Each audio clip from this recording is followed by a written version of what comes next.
The role of sadhus. Tadneyam purusha vyagra prashnena natita satam shushrusaya vadishyanti santastattva visharada. When King Varinya prayed in this manner, Sri Gajanan Prabhu replied, "The yogi sadhus who have attained psychic powers through their practice will tell you everything. Therefore, ask them and acquire all the knowledge. The only thing required is to become absolutely pure internally. Serve them, ask questions, they will reply." Again, follow exactly what the Sadhu Purush tells you. A cheating mind will not do any good. It is necessary to maintain a blemishless attitude towards them. Following their instruction to the last letter is the only way for them to influence you. There is no use tempting them with service, grains, or other things. True sadhus instruct only after seeing the eligibility of the student. Their enthusiasm is aroused only when they get a deserving sadhak. However secretive the knowledge of principles may be, they make them extremely simple and tell you and instantly remove the curtain of Maya. He then proceeds to explain the greatness of association with the sadhus.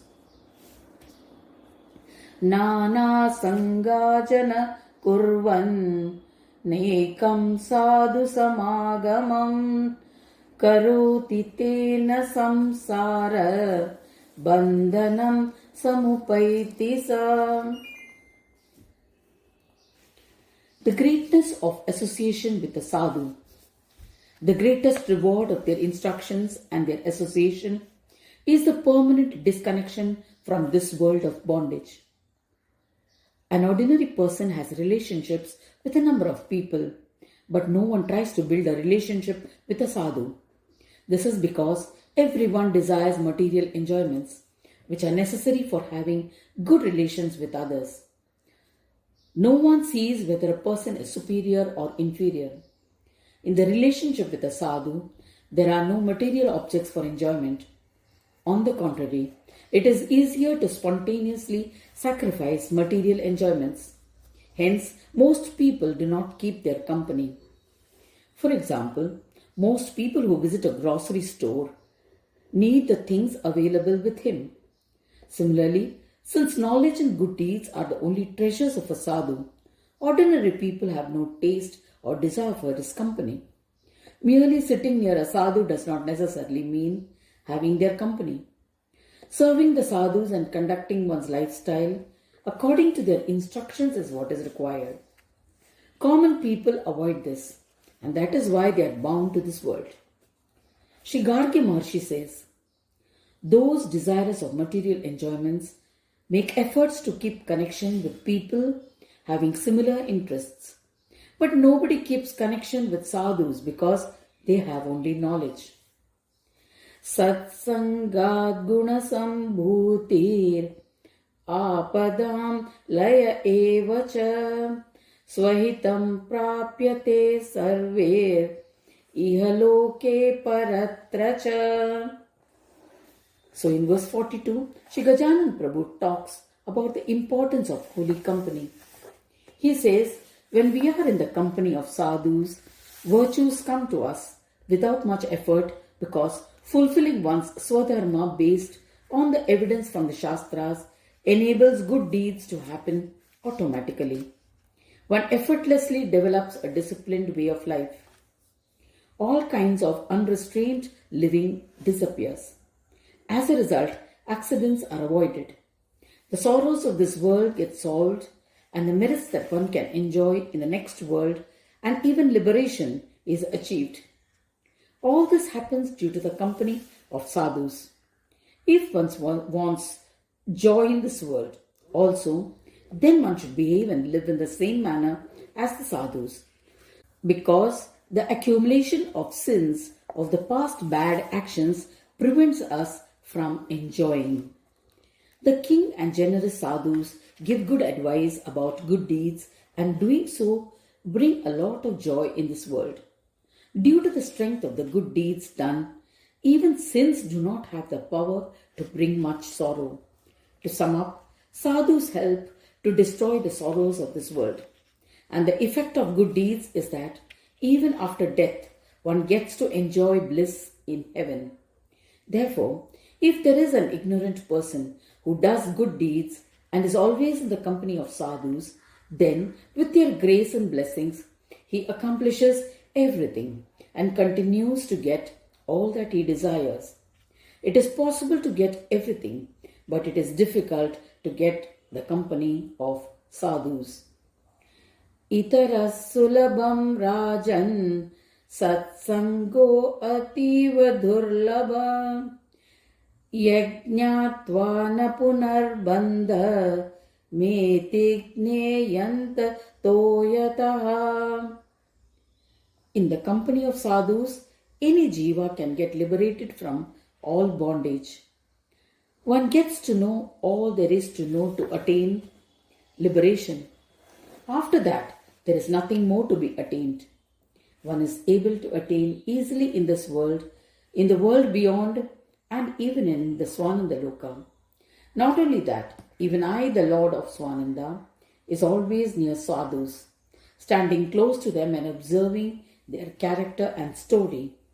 They who make all efforts and undergo various kinds of difficulties only to uplift the world are called sadhus. Those who do not follow Dharma insult them, while those who follow their Swadharma sing their praise, but they do not have any affiliation to either of them. I surrender to those sadhus so that people may evolve. They make me surrender to the people. Besides Siddhi and Buddhi of Swananda Loka, or Laksha or Labha, a sadhu is my most beloved.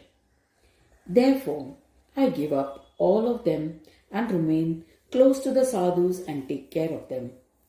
Those who desire the welfare of all should be in the company of sadhus, serve them and follow their instructions. In short, there is no other way than to keep the company of sadhus for attaining the knowledge that gives permanent joy.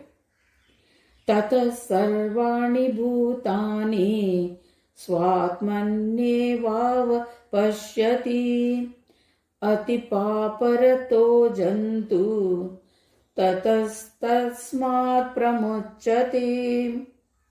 Shri Gajanan Prabhu says, Hey, the best among men, King Varenya, pay careful attention and listen, keeping close proximity with sadhus, and by doing according to their instructions, the fickleness of your mind and the tendency to run after material objects vanishes. Benevolent characteristics develop in an individual. Similarly, all accidents and sorrows due to sickness are destroyed. Physical sorrows are called diseases, while mental sorrows are called worries or anxieties. Keeping the company of sadhus prevents one from developing sinful tendencies. And since meritorious deeds keep taking place, the earlier sins also disappear. If one does fall sick, then with just a slight inconvenience, the disease gets destroyed, even though one may not take medicine. Since we have accumulated merits, later too, the diseases and anxieties do not affect us much. Similarly, Satsang gives us opportunities to evolve both in this world and in the world after death. Because due to desireless actions, the severity of sins gets nullified and there is an increase in the merits earned. The joys of this world depend on the merits earned here, and after death, one gets to enjoy in the Swargaloka as well. When they go through the passage of light, they attain liberation. Getting satsang is very difficult. Getting everything or seeing that one gets everything is very easy, because it is possible to get it by serving others. By doing good deeds, one also gets the joys of heaven or pleasure from wife and children. One attains all this spontaneously if it is done according to Shastras. Vividhanyapi karmani jnanagnir kshanat prasiddho gniryata sarva Basmatannayate kshanat. Besides, the company gives us knowledge, which is a destroyer of all kinds of bondage. If you do not have the capacity to receive the knowledge, you cannot benefit from the company of sadhus. Shri Gajanana Prabhu says, the company of sadhus is so rare that if by divine grace one does get it, then he becomes a jnani of the highest order. Since the eternal Supreme Being is present as a reflection, everywhere the jnani keeps looking at him. To him the whole world appears as though filled with the divine spark. He does not see the differences caused by Maya. The awareness that vibrates within him is the reflection of the absolute Swananda principle. The glory of sadhus is so great and incomparable that if by chance even a sinful person happens to get their company, he is completely liberated from all his sins and becomes a mass of knowledge. There are several such examples described in the Puranas. A man named Namakoli was a very sinful person. Once he met Paramacharya Sri Mudgala by chance, and at that very moment he was filled with knowledge. Therefore, one should always remain in the company of saints, as there is nothing more purifying. All kinds of karma get burnt in the fire of knowledge without any residual impressions remaining. Just as fire has the ability to consume the whole world, so also the fire of knowledge has the capacity to burn karma, akarma, and vikarma. The moment knowledge is actualized, the same instant, all karmas get burnt. It doesn't even take a moment. Najnana samatameti pavitramitaranrupa atmanyevavagachanti yogat kalena yoginaha. Shri Gajanan Prabhu says, there's nothing more purifying than the knowledge of self-actualization. It is true that all kinds of knowledge is purifying, but that purification is limited. If one does good deeds, enjoys the fruits thereof, but does all sinful actions after that, then what is the use? He will have to go through the results thereof. Once the fire of knowledge manifests in a jnani, it destroys all sins and turns them into ashes. If merits or sins occur again due to actions of that same person, then its effect does not stick to the jnani. This is the power of purification of knowledge. In short, the moment a sadhak is free from the impact of duality, he attains actualization of the Supreme Brahma. He becomes a true yogi. Thereafter, there are no dualities or differences. Therefore, doer, deed, and surrender do not have any effect anymore.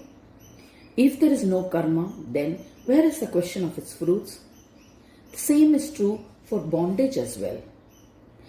Bhakti manindriya jai tatparo jnanam apnuyat labdva tatparamam moksham swalpakalena yatyaso.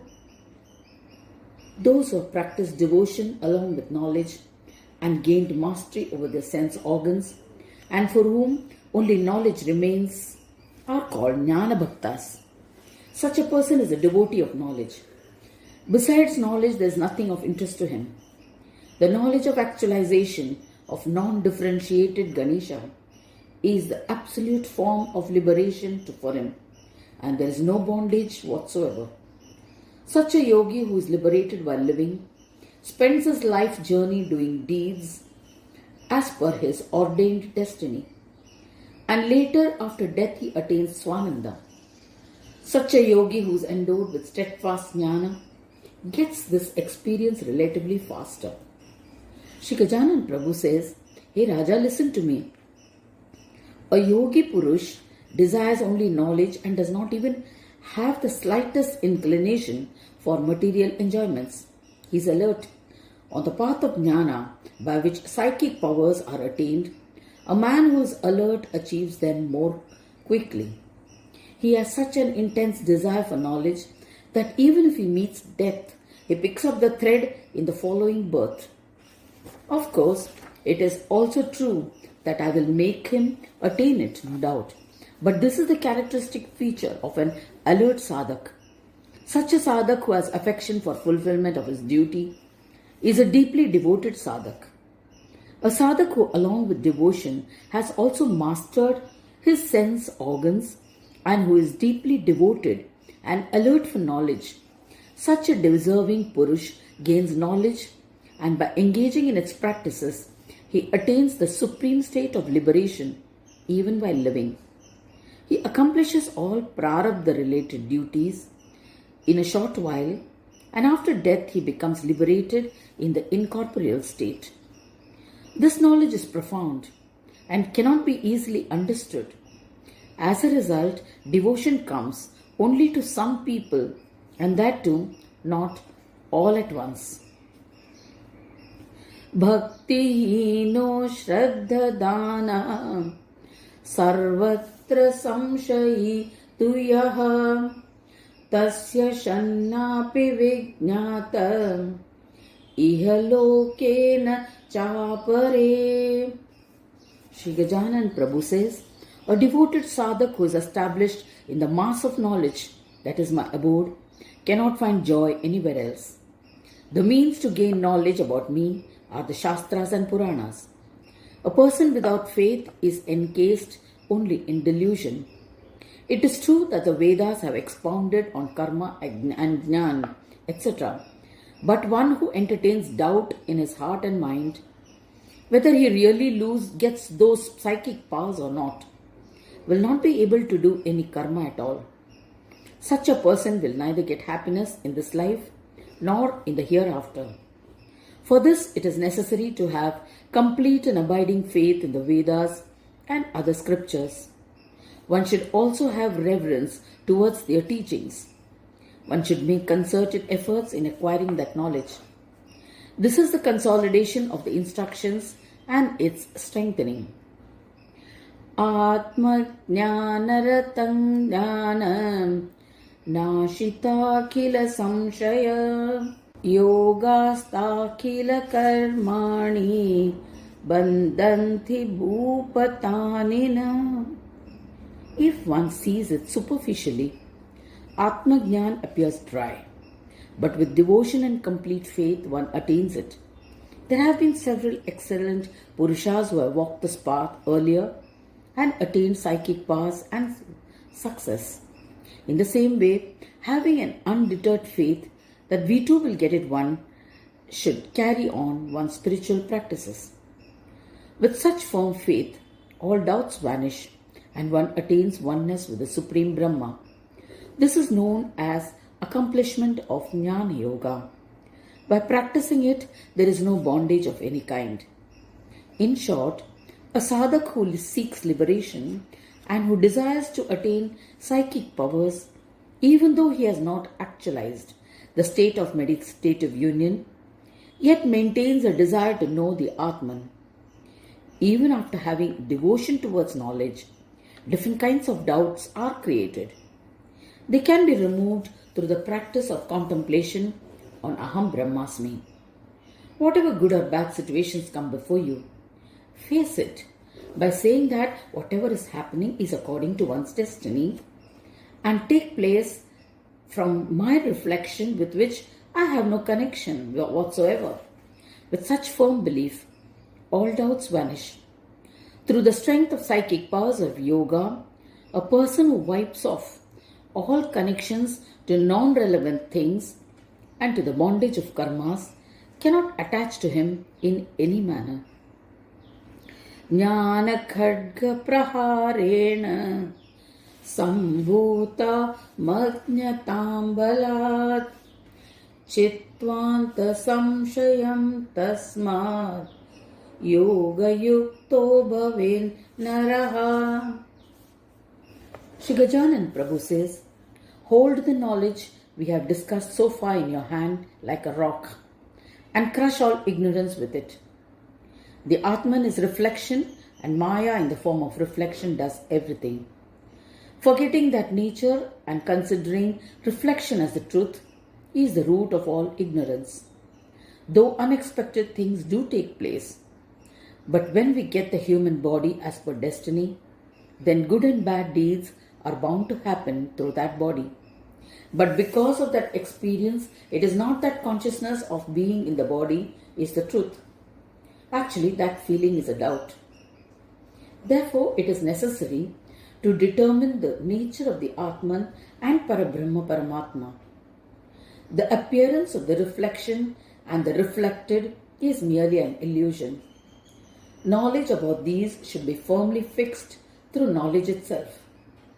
It's through this knowledge that all doubts are clarified and totally removed.